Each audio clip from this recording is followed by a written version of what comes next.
ప్రస్తుతం తెలుగు టీవీ కార్యక్రమాలు బూతు పురాణాలకు వేదికగా మారుతున్నాయి. వారి బూతులకు అడ్డు అదుపు ఏమీ ఉండదు. రేటింగ్ కోసం ఎంతటికైనా దిగజారుతారు. కొన్ని ఛానల్స్లో అయితే మరీ చెప్పనక్కర్లేదు. ఇటీవల కొంతమంది యాంకరింగ్ చేస్తూ తమ షోల్లో డబుల్ మీనింగ్ డైలాగ్స్తో విమర్శలు ఎదుర్కొన్న సంగతి తెలిసిందే. ఇక ఏమాత్రం తీసిపోను అనే విధంగా అనసూయ కూడా డబుల్ మీనింగ్ డైలాగ్స్తో అదరగొడుతోంది. రేటింగ్స్ కోసం యాంకర్లు తమ నోటికి పని చెబుతున్నారు.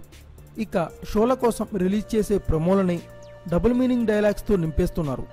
తాజాగా యాంకర్ అనసూయ డబుల్ మీనింగ్ మాటలతో ప్రేక్షకులను ఉక్కిరిబిక్కిరి చేసేసింది. వివరాల్లోకి వెళితే, షోలో పాల్గొన్న ఒక వ్యక్తి అనసూయతో మాట్లాడుతూ మీరు కిక్ కోసం మద్యం ఇస్తారా అని అడిగాడు. దానికి సమాధానంగా అనసూయ కిక్ కోసం అనసూయ సరిపోదా అని బదులిచ్చింది. ఇకపై అనసూయ కూడా డబుల్ మీనింగ్ డైలాగ్స్ పురాణం మొదలుపెట్టిందని అందరూ అంటున్నారు. Thanks for watching. Please subscribe our channel.